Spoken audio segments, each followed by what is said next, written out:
Magandang araw po, welcome po sa aking channel, Nov9 TV. Patalasasan po, meron po ba kayong mga properties na napapabayaan or non-performing assets? Plan nyo ibenta, pero wala kayong oras sa pagbenta nito. Kung ito'y pagkakatiwala nyo po sa amin, tawag lang po kayo sa aking numero, usap po tayo, gawin ko po ng video for free. Yes, libre po, wala po kayong babayaran. Tutulungan pa namin kayong mabenta ang inyong property.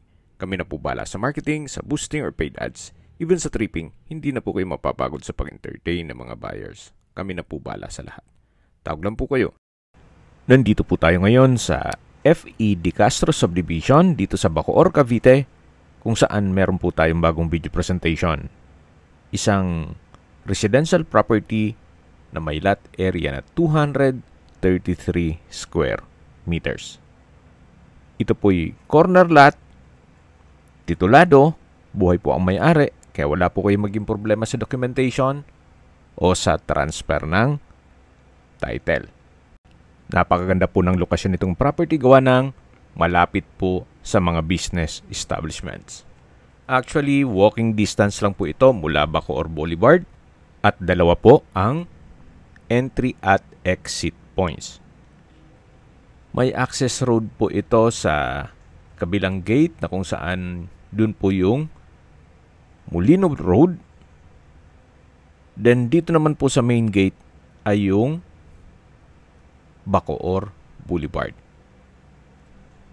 Yan po ang frontage ng corner side. At check po natin dito sa loob. Medyo masukal, pero patag naman po siya. Usable naman po, hindi nyo na kailangang magpatambak. At flood-free area na rin po itong area. Kung sakali man po na hanap nyo isang maliit na sukat ng lupa para sa inyong negosyo na malapit sa lahat, malamang ito na po yung hinahanap nyo. So dito po sa kabilang side ay may bakod na itong mga kapitbahay. Maganda pong mag-project dito ng apartment o rental business. At kung sakali man po na meron po kayong negosyo, pwede rin po itong gawing sub-office or satellite office or pwede rin pong garahe. Pero sa heavy equipment mukhang hindi pwede. Mga small vehicles lang. Mga 6-wheeler truck po. So yan po, habang pinagmamasdan nyo po itong kapaligiran, pag-usapan natin ang distance, location at travel time. Mula po sa Bacoor Boulevard, ang distance is 230 meters at ang travel time is 1 minute. Opo, napakalapit lang po nito. At mula naman po sa Molino Road, ang distance is 800 meters at ang travel time is 3 minutes. Mula naman po sa St. Dominic College of Asia at St. Dominic Medical Center, ang distance is 950 meters at ang travel time is 3 minutes. At yan po yung lagi kong binabanggit sa inyo na dapat nyo i-consider sa paghanap ng property, yung meron pong malapit na hospital. Hindi ko naman po sinasabing sakitin kayo. Yan naman po for emergency purpose lang naman. Mula naman po sa Nomo Vista Lifestyle Center, ang distance is 2.8 kilometers at ang travel time is 6 minutes. At mula naman po sa Manila o sa airport, ang distance is 13 kilometers at ang travel time is 23 minutes. Opo, ganun po siya kalapit sa Manila. Binebenta po ito ni owner sa halagang 4.5 million pesos net. Ibig pong sabihin, si buyer po ang sasagot sa lahat ng taxes at expenses with regard to documentation. Kung may mga katanungan po kayo, tawag lang po kayo sa aking numero. At sa mga kababayan naman natin nasa ibang bansa, meron po akong WhatsApp, Viber, at Telegram. Same number lang po, 0917-316-3399.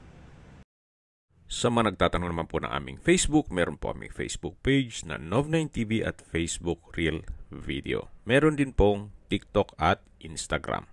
May ibang YouTube channel po kami, the Nov9 TV channel,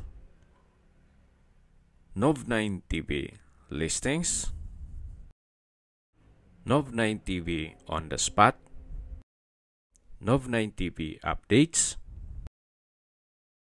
at Nov9 TV House Rental.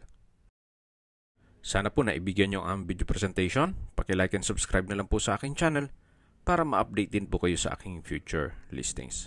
Kung sakali po hanap nyo yung mas malaking sukat ng lupa, meron din po kami ibang listings na pwede nyong pagpilian. Huwag po kayong mag-atubiling tumawag sa amin. Then, let us know your budget para malaman namin kung anong property pwede naming ilog sa inyo. Sa lahat pong viewers, subscriber at nagtiwala po sa amin, salamat po sa suporta. Ingat po kayo lagi at yung pamilya. Maraming salamat po.